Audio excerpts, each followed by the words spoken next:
Welcome back, ladies and gentlemen. John and I are so excited to be here with you. I think, John, correct me if I'm wrong. This is our last show of the year, is it not? It Or is, yeah, for okay, 2021. We'll be back in the first week of 2022, folks. right. And so we've got a great number for the show. It's 320, and we got a great topic for the show, which John and I are tremendously excited. We've decided to do this topic by ourselves. I'm going to pretend like we did this on purpose, like we didn't have a guest lined up that then had ran into a health crisis and could be with us. We are going to talk about what we believe. This is our opinion. Got to be clear about that. About what we believe is going to be successful for real estate marketing in 2022. Each of us has selected a small set of topics that we each want to talk about. John has his list, and I've got mine.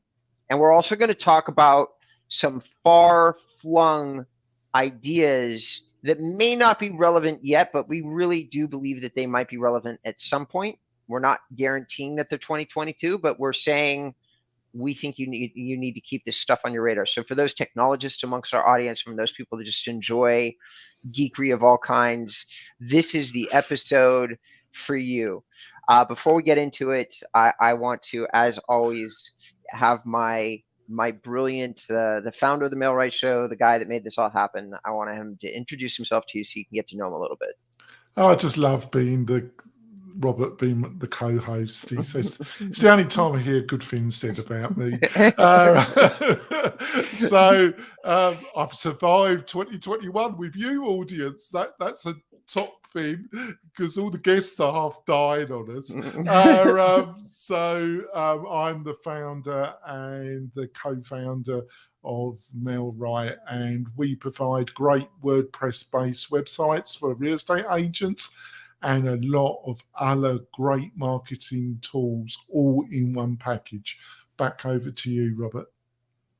And ladies and gentlemen, I am arguably the top real estate SEO specialist in the United States, but also in addition to that, I'm really one of the only people that focuses on a concept called inbound marketing, and I do it specifically for real estate.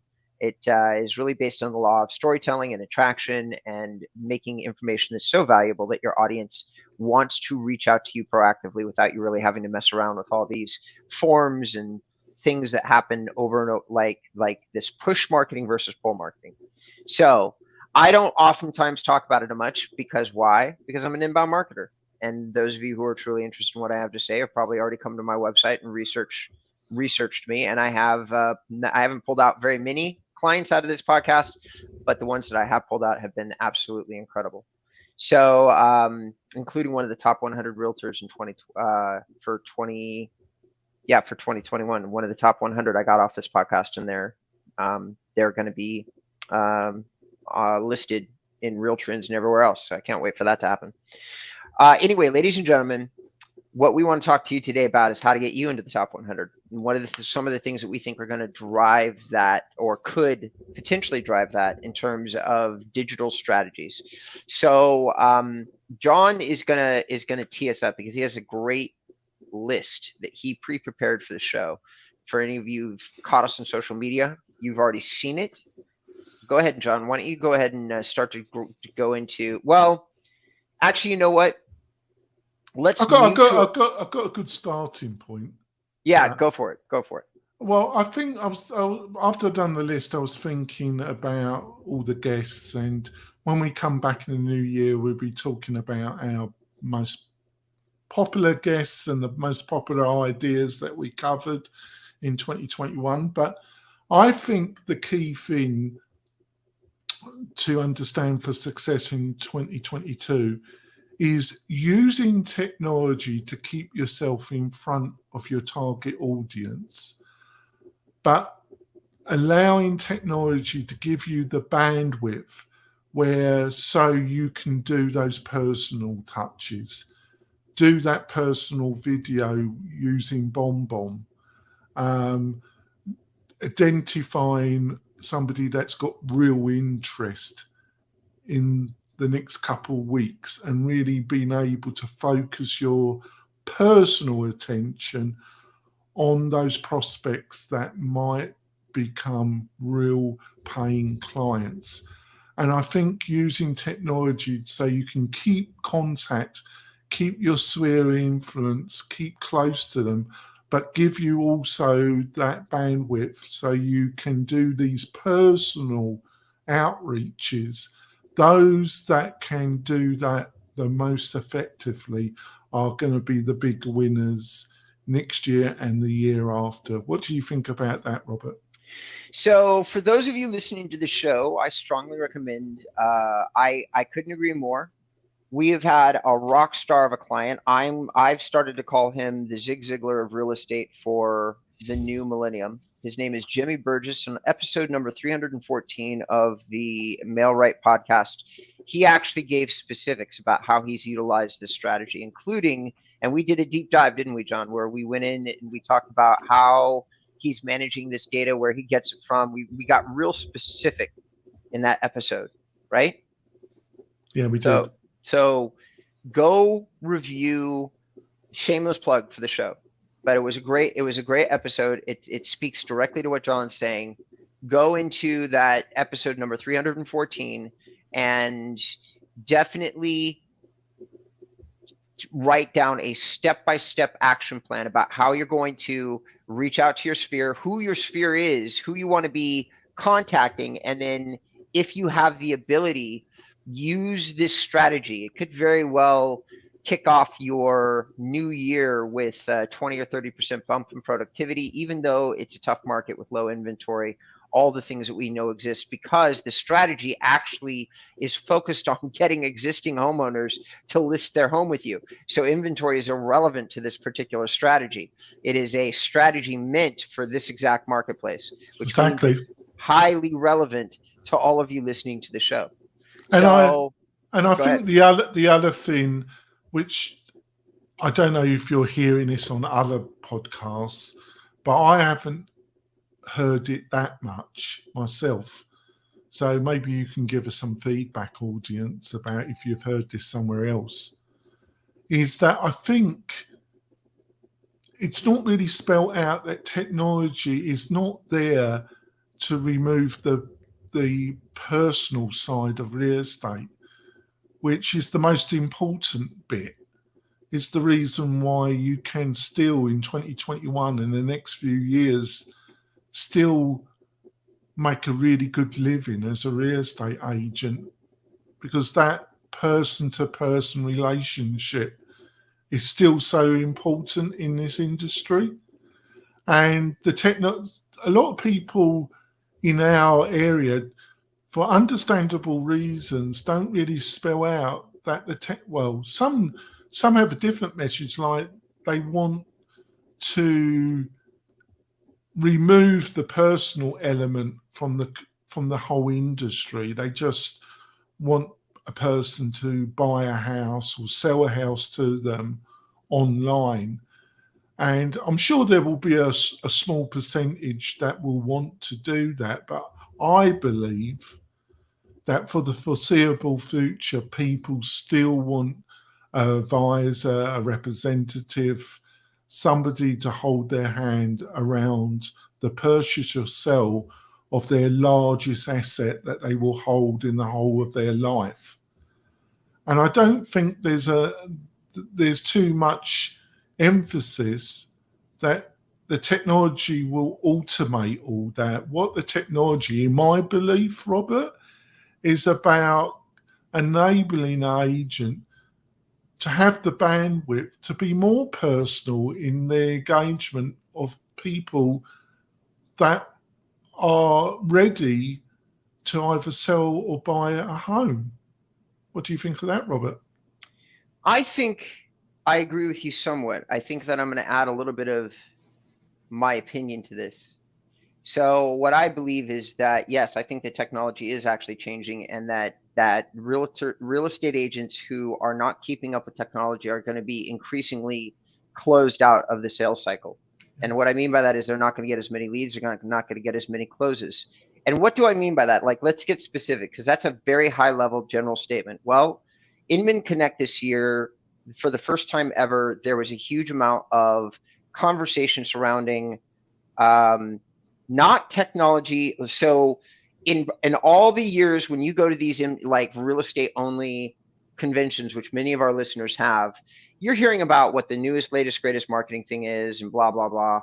This year, the conversation was dominated by not that, but by the automation of the transaction process. The writing on the wall is clear.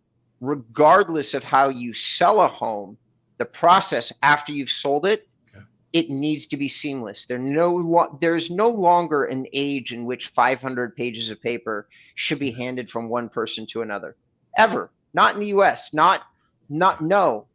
And if you don't understand the options available to you to digitize the process from start to finish, whether or not you're using a brokerage's tool such as KW, or whether or not you're using an independence tool such as Nile Home, which is a brand new tech startup that is digitizing the real estate transaction process from end to end on the paperwork side.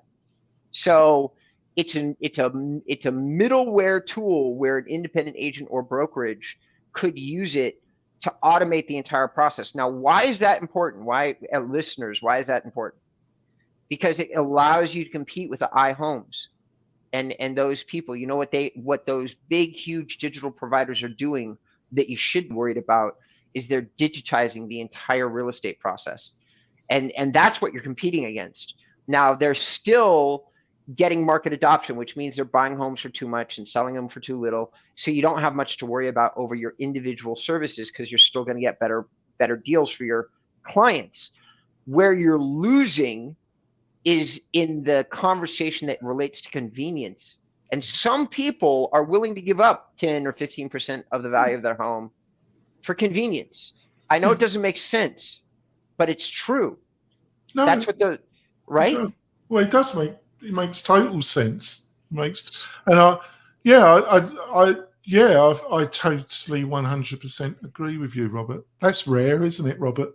Yeah. So when we're talking about the next year, what is your next job as a concierge? Like for all of those of you who are white glove experts, top in your class, you know what? I'm sorry, ladies and gentlemen, boys and girls, Jade Mills, Joyce Ray, all the people that I love dearly. The time is coming to a close in which you can ignore technology, even if you're already successful in making millions. The time has come where some of your methodologies are going to have to be questioned. You're at least going to have to look at how to improve the fastness, the speed of your real estate transaction process. And if you've got 3 assistants to make that happen for you seamlessly, because you're already at the top of your game, at the top of your career, well, the time has come where you should look at technology tools. I hate to say it, but you might need to eliminate some of these human resources that help you make it appear as if you're doing a really fast, really seamless transaction, because you've got 3 people involved in the process, which, by the way, is what Joyce Ray has. So if most real estate agents can't afford that, you're going to be looking at small, like fast, nimble agents like Josh Flagg here in LA who are really embracing technology, and they're going to have a faster end-to-end transaction process than you will. And believe it or not, that is going to start to impact your ability to make commission. So please don't ignore this. I really am talking about a sales tool for 2022. If anybody hasn't done it already, I suggest that you look at Nile Home. Full transparency, I'm doing some consulting with them on their platform, but it is maybe we can have them on the podcast next year. We should, actually. I think you'd enjoy both of them.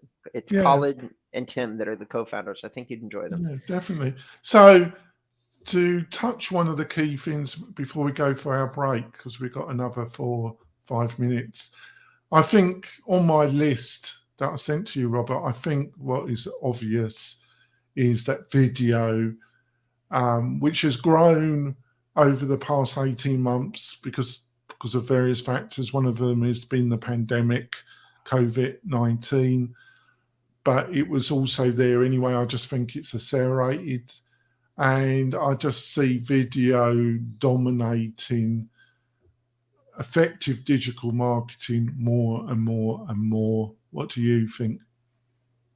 I think that it can't be questioned. 82% of search is technically search and video platforms these days. 82%.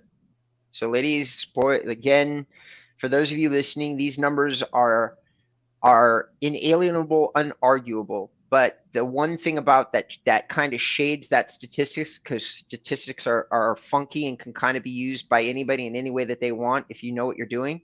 But it's that Pinterest is a video platform, LinkedIn is a video platform, Instagram is a video platform, Facebook is a video platform, YouTube is a video platform.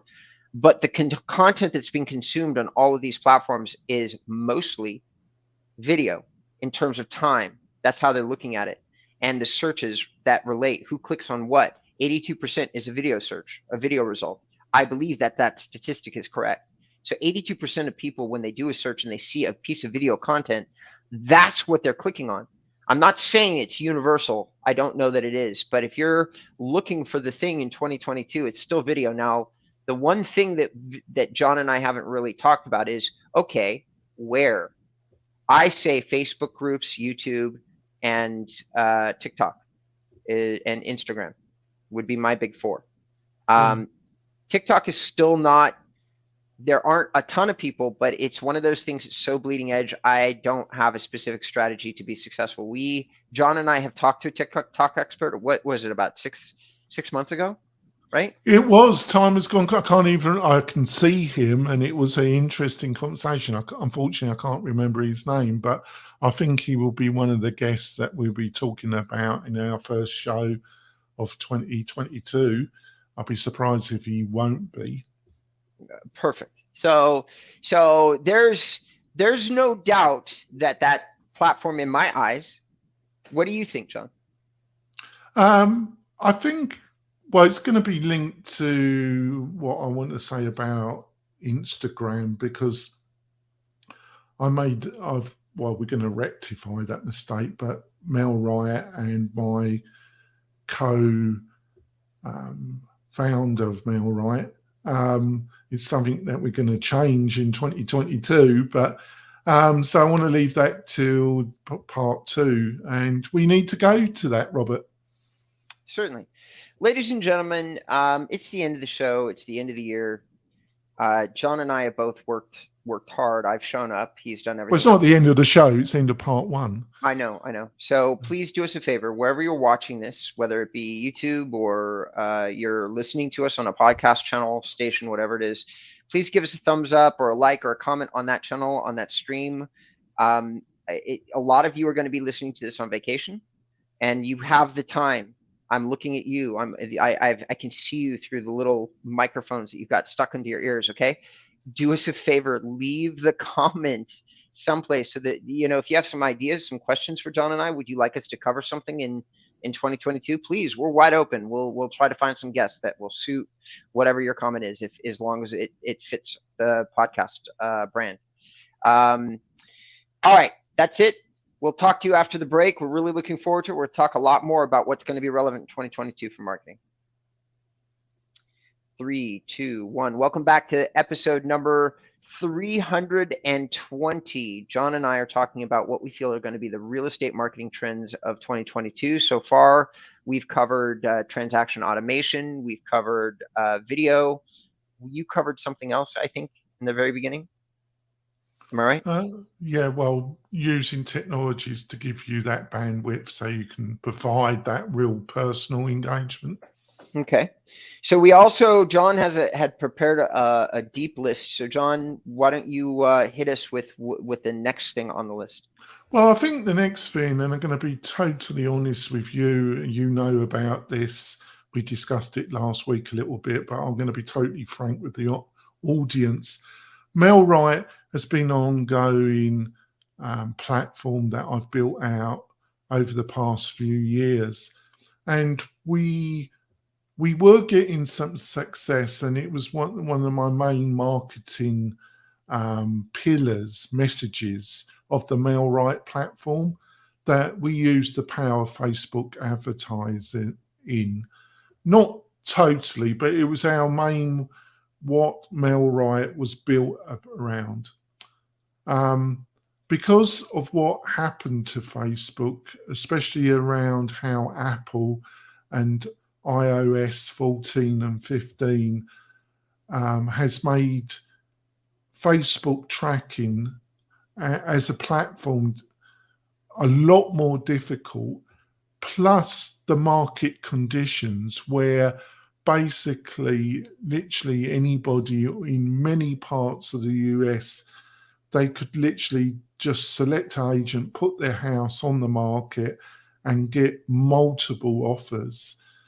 So those possible sellers, they weren't going to respond to a Facebook advert to get a informational lead magnet, because why should they bother? They could literally just choose an agent and sell their house.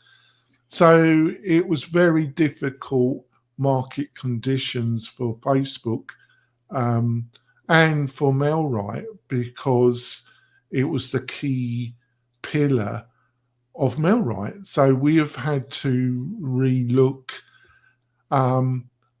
and we're looking at our strategy with some existing clients of ours, and we've been testing some new ideas, and we're getting ourselves prepared for 2022. But on the other hand, we're not totally giving up on Facebook, but you've got to understand what things will work, and we've had to relook at our analytics and at the campaigns that we've been running for clients and what worked and what didn't.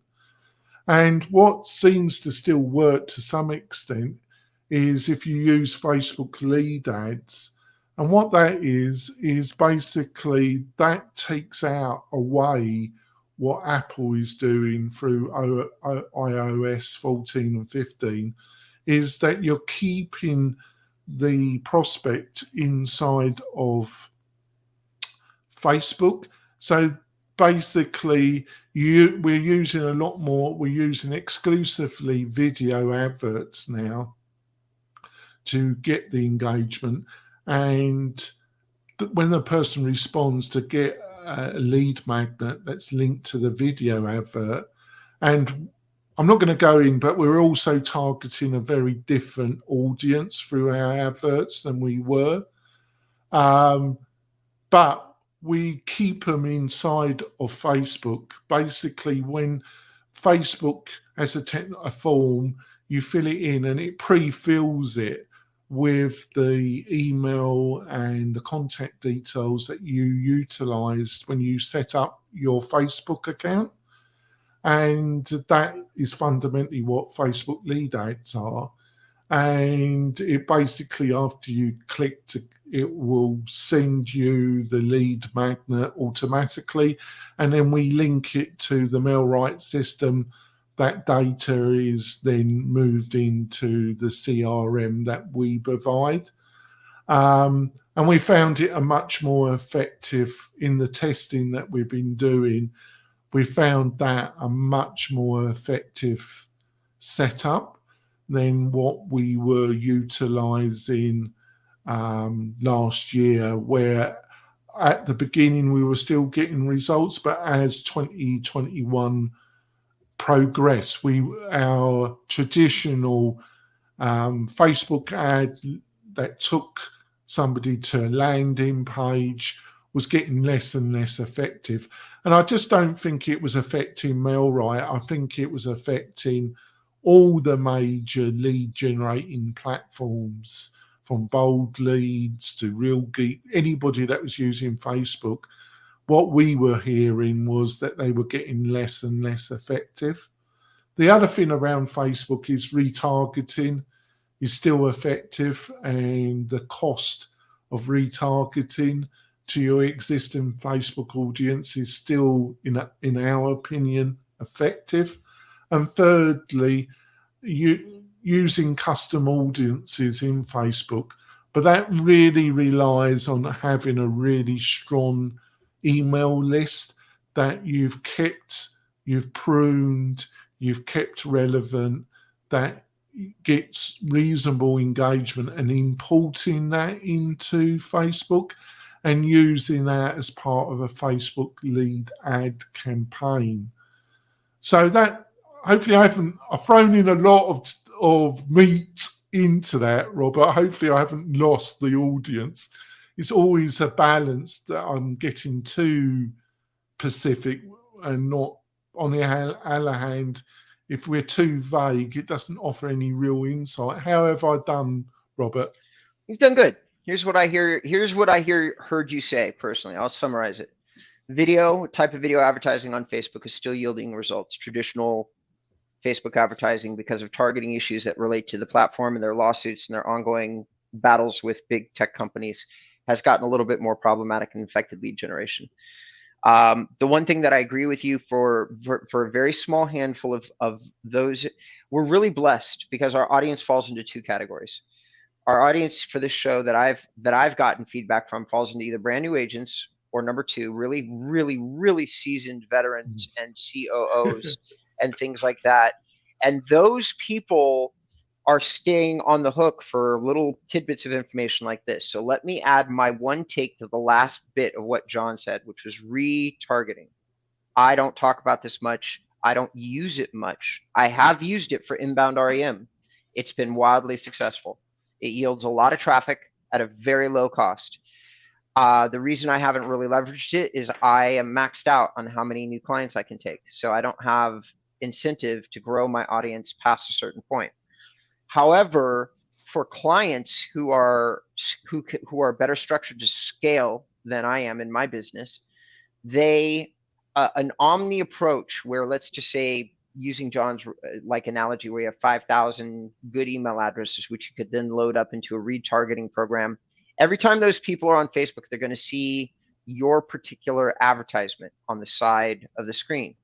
In terms of brand awareness, this gives the average real estate agent and broker the ability to be a McDonald's or Coca-Cola. That's how I explain it. Everywhere somebody goes, because you could also do retargeting on Google. So think about where people spend their time in terms of being online. It's mostly Google and Facebook. And here's the weird thing about Google: they have an advertising campaign, a partnership program called AdSense. AdSense has licensing with almost every website that exists, like 80% of them.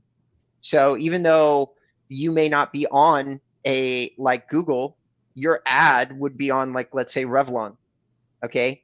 So everywhere somebody goes that they're shopping for stuff, they're going to see your little advertisement doing retargeting. It's what I call an omni branding approach. And Facebook would very much be part of that. So when John's talking about retargeting, I say that I couldn't agree more. If you have a few hundred, like when you've reached a certain point in your career where a few $100 to $500 does not matter, but if you could get in front of 80% of your best customers each and every single day for $500 a month, would you not do it? I would. No doubt about it. If I was big enough and I had a brand, of course I would, because every single person that's listening to this show that's a real estate agent already knows that 80% of their results comes from 50 to 100% of their past clients. Every single one of you knows that. So would you want to stay in front of them in every way, shape, form, and possible? Of course you would. You're emailing them interesting information. You're also making sure that your banner, your brand is in front of them. They don't have to click on it. It's not intrusive. It's just reminding them that you're there. So I love retargeting for businesses of a certain size. I love it. Agents of a certain, like in a certain place in their career. I love it. So did that. So I feel like I understood what you said. How about you? Right. Yeah, because I was throwing a lot of Facebook terms there, but we've had to, and the kind of, we're coming near to the end of the podcast. When it comes, hopefully we can have bonus content, Robert, because I want to tell the audience about what kind of videos. We've changed our video strategy. We've been testing it and we've got some good results. So we're going to be pushing it more public at the beginning of next year. And also where I would say my biggest blind spot has been, which has been around Instagram. And we plan to change that in 2022. So if we can wrap up the podcast part of the show, Robert, and then we can go on to a bit of bonus content.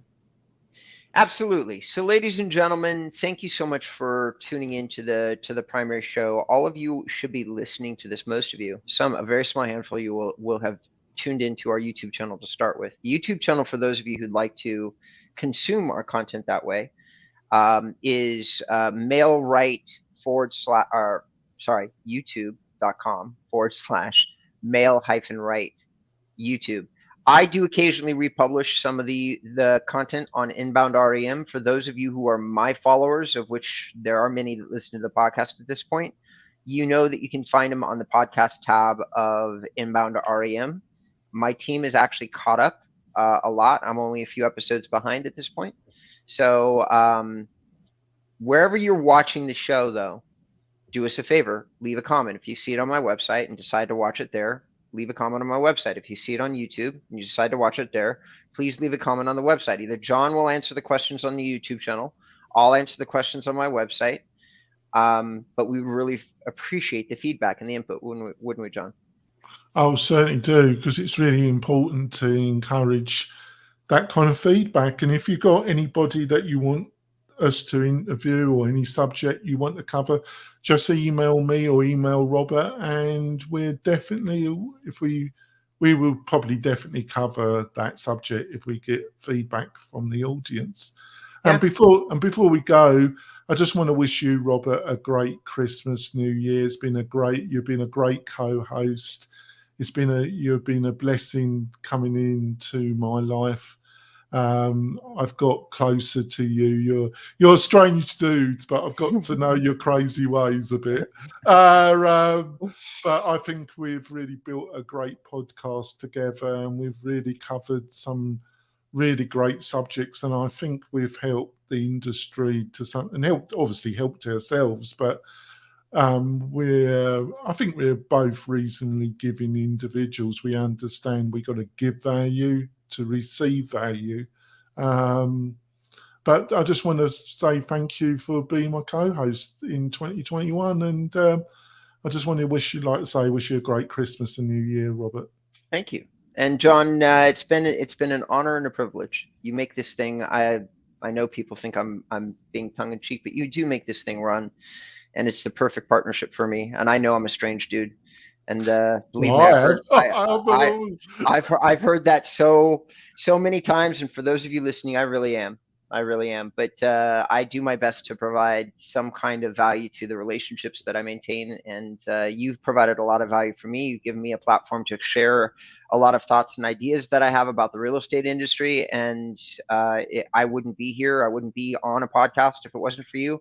Don't think that if I ever leave John, or John leaves me or kicks my ass out the door, I probably won't find the time or the energy to think that this is relevant. But as long as John's doing all the heavy lifting, I get a chance to come out, just show up and express my thoughts and opinions about things that are important to me.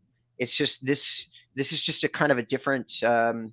And thank you thank you, John. Merry Christmas and Happy New Year. And thank you so much for continuing to do all the lifting that you do to make this thing happen, and putting up with me. It's been a difficult, because also, audience, I won't go into graphic detail, but I've been seriously ill during the year.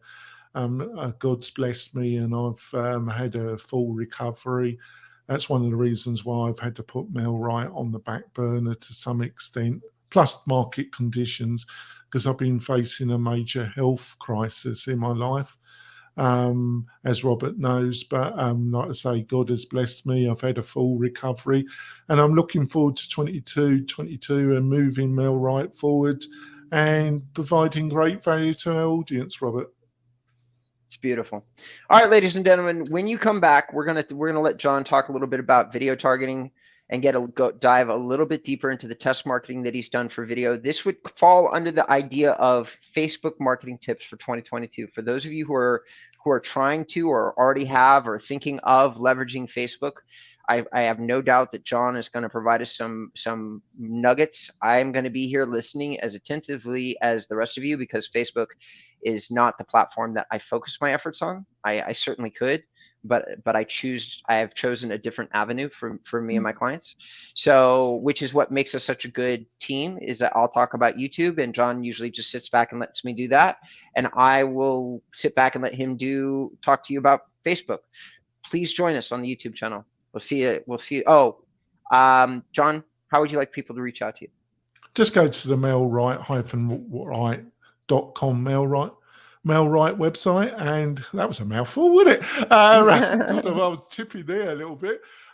Just go to the mail-right.com website and book a demo or book a chat with me or Adam, and we'll help you out. Awesome. And guys, girls, men, women, boys, all of those folks that sell real estate, if you'd like to learn a little bit more about how to do that organically, to do that with websites, to do that with YouTube, you would go to inboundrem.com.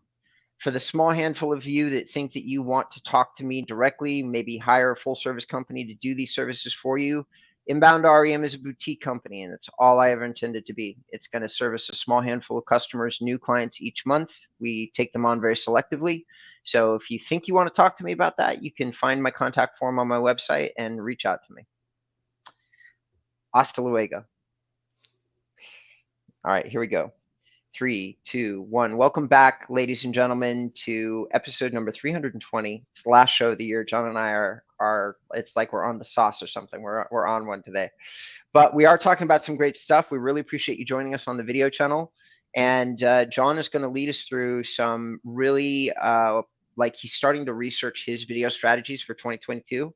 And he's going to give you all the insight that he's spent his own time and money on in terms of what's working for him on Facebook. So give it to us. It's not only Facebook, because our emphasis is to link YouTube with Facebook in a combination that can actually get some results for our clients at a price which they can afford.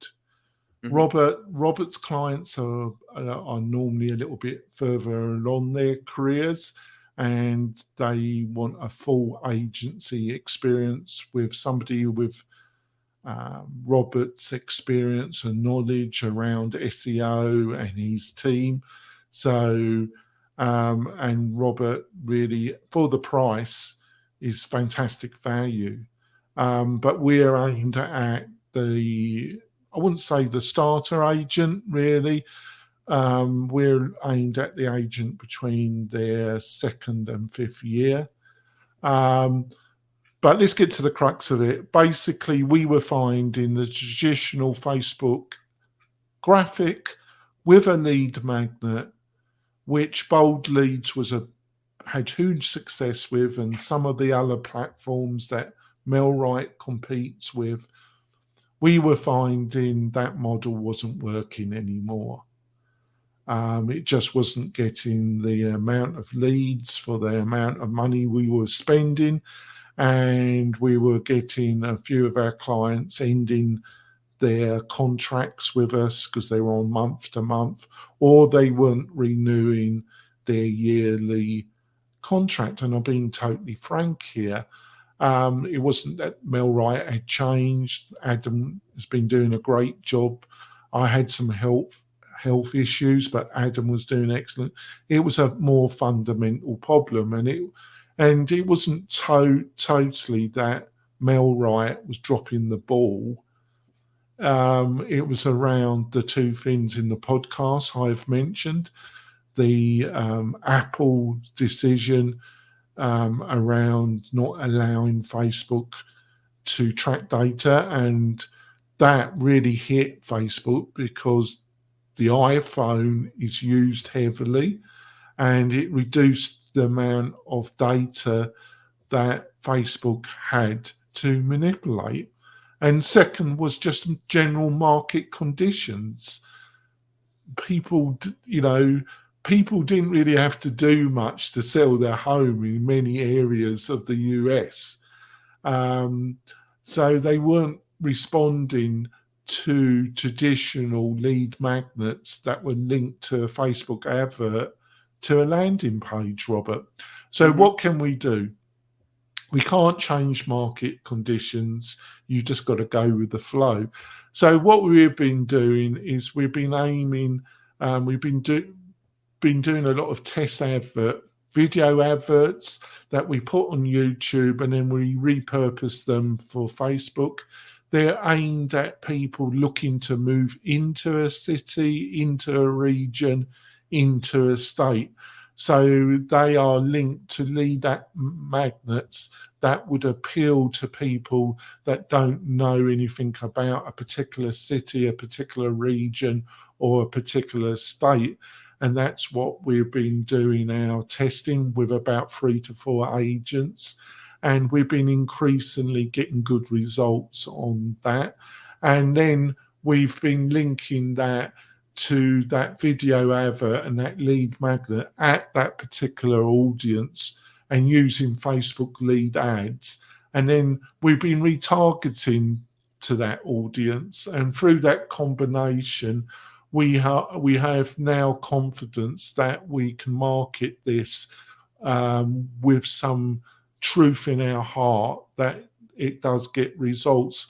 Plus, I've gone back to my roots around WordPress, which are my roots, and we provide a fully website that the client owns, which is totally true, which some of our major competitors don't offer. If you stop paying, basically you lose your website, and that's not very good, is it, Robert? No. So hopefully I've just thrown a ton of information at you, Robert. Hopefully it made some sense.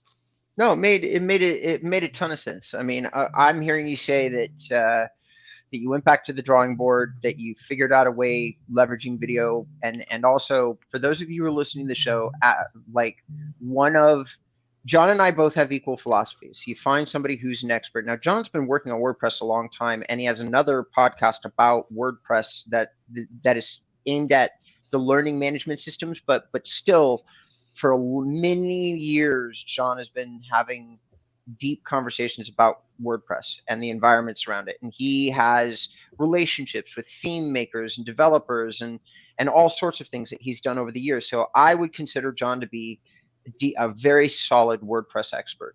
And when you find somebody else who spent just as many years as maybe you've spent being an expert, sometimes you partner with him. I sit silently when he talks about WordPress or Facebook. They're not my areas necessarily. I'm good at WordPress. I would say that I'm above average, but I am no expert. Full stop. I'm just competent. Whereas SEO, I'm an expert. I'm definitely an expert. So when you talk about John's thing, you got to factor in Adam, because he's a really good Facebook guy. I'm sure it frustrated him that he wasn't able to get results, and he probably was just sitting here going, well, I'm going to muck around with this fucking Facebook stuff until I figure out a way that we're going to get some legitimate leads for our customers. And what John just described to you is all this work and effort that went into that, including expertise of somebody who spent a lot of time diving down the Facebook rabbit hole. Am I right on that? Yeah, because Adam knows even a lot more. I've become more expert. I would say I was a power user now of Facebook. I really had to force myself, because I actually have problems with the founder and the ethos of the company.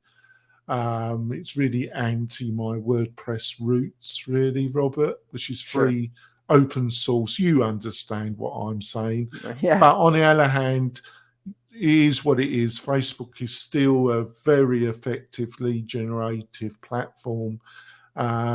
So I'm a practical individual. I do have some principles. They're not engaging, in my opinion, in illegality mostly.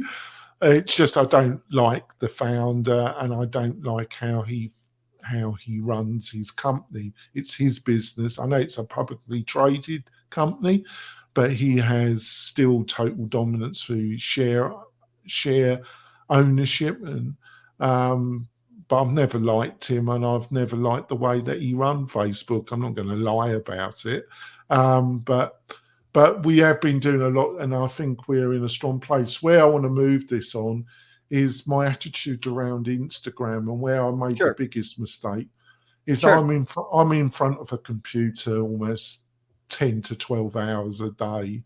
I'm in front of a big screen or a laptop. And I have a iPhone 12, and I use it a bit, but I'm in front of, so I've always been a bit dismissive of Instagram. Adam who helps me run Millwright, is always consistently been pushing me that we need to focus more on Instagram. Mm-hmm. I think with our video strategy, we are going to be doing more with Instagram, because through Instagram stories and reels and the way Instagram works, and there is a difference between Instagram video and Instagram reels, and the kind of content you should put on both. But with our emphasis on video, it's a natural for us to get more involved in Instagram. And in some ways, it's even more competitive than Facebook. But in some ways, I think it's a little bit, it hasn't suffered the toxicity that has grown around Facebook over the past couple of years to some extent. If you I, understand. I agree. I agree with everything that you said, and I agree with Adam. I think that Instagram has become a wildly effective lifestyle branding platform, which means that you can market on it really effectively if you know what you're doing. So for those of you who held out to the very end of the show, I'm going to do a big reveal. The client that I got off the podcast was Jacqueline Thompson. Okay, she has an Instagram account, and one of the things that she and her marketing team have done during 2021, she had very little time to do any marketing at all. So she hired on a full-on social media consultant who updated all of her social platforms with zero input from her. And she actually received revenue. She received a huge ROI off the hiring of that service. Part of that came directly off Instagram. Now, Jacqueline sells $10 million plus homes. And this now makes it like the 7th, 8th, 9th high-end real estate client that I've got that is telling me they're generating $10 million plus leads off Instagram. So it's working. Well, because the beauty of it is that we're going to offer different levels at people at different price points. But the beauty of and then link them to our activities on YouTube, because the two really work. It's producing video content for our clients and then using it on Facebook, Instagram, and YouTube to actually generate quality leads, repurposing. And how much repurposing and how much content we produce for clients will depend on their budget. But the great thing about Instagram, if you're a real estate agent, is people just can't have enough of the content. If you just put some thought to it, and not just if you're just going to put up, images of you with people that bought a house from you, or this is just pictures of puff images of you, you probably aren't going to get a result. But if you're prepared to put some thought and effort into it, the great news is people just can't get enough around real estate, can they? And the people that are selling it, they just can't get enough of it, can they? It's true facts.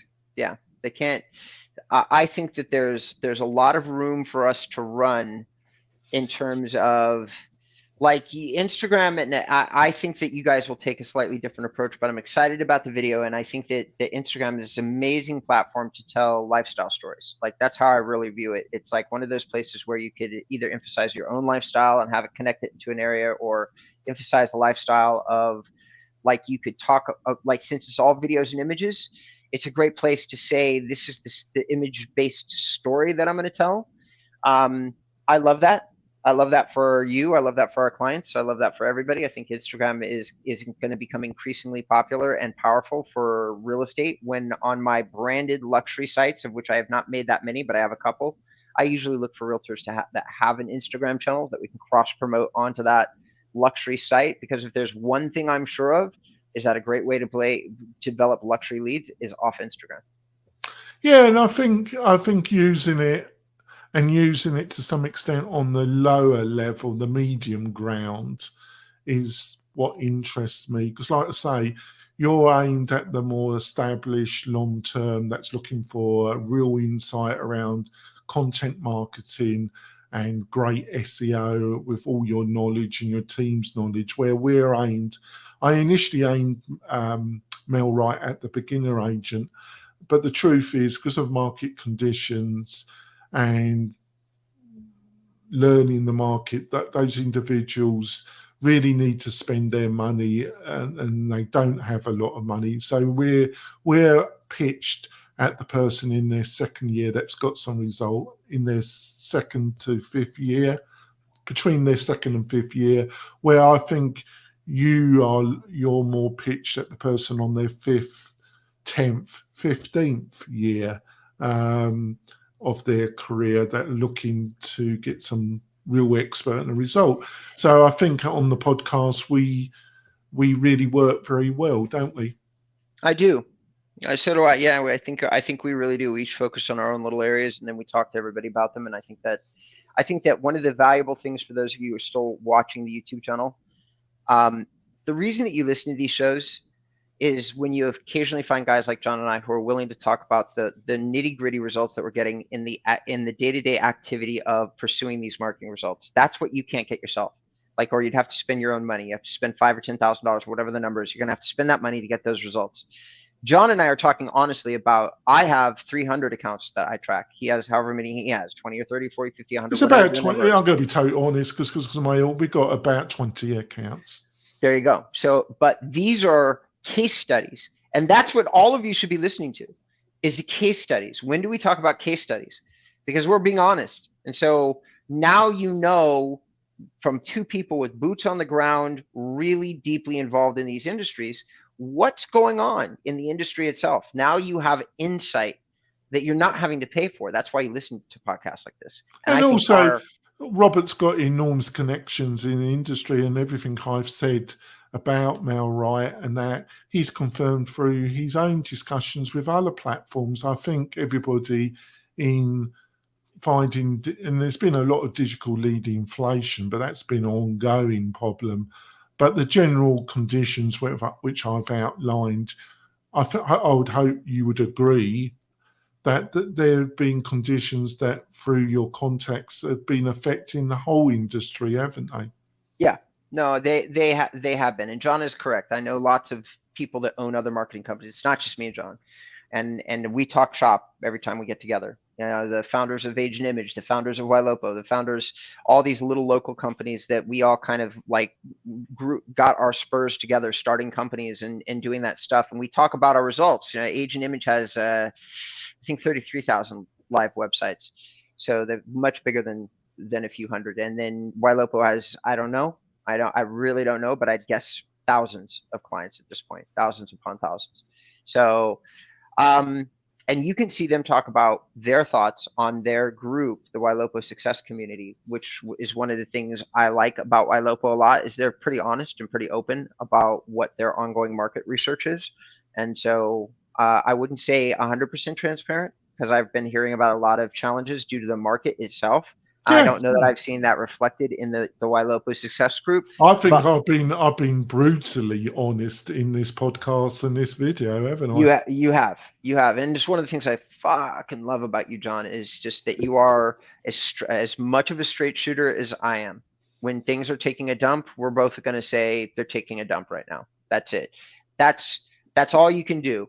But what you can say is you can learn from it. You can save your dollars. You can do a number of things. You can pivot. Just because things are taking a dump doesn't mean there's not action that should be taken. And if you're slow after 2 of your busiest years ever in real estate, that's really when you should be downloading these podcasts and listening to our back episodes and gathering ideas and following guys like Jimmy Burgess and a handful of other people who have really great ideas. Pick the stuff that works for you mentally and emotionally and start to work on it while you're slow. Do not rest on your laurels. This is a rare time. If you're a real estate agent, you know, I think we and Robert do not know what's going to happen to the real estate market in 2022. And if anybody tells you that they're 100% sure about what's going to happen to the real estate market next year, you want to run to the hills, because I have some faults. Robert's got some faults. Are we 100% sure that that's going to pan out? I don't think Robert's 100% sure, and I'm definitely not 100% sure.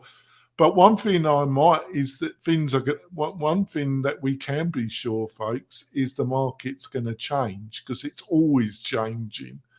And those real estate agents, if you're not thinking about your business, if you're not moving your business forward, there's only one direction it can go, and that's backwards.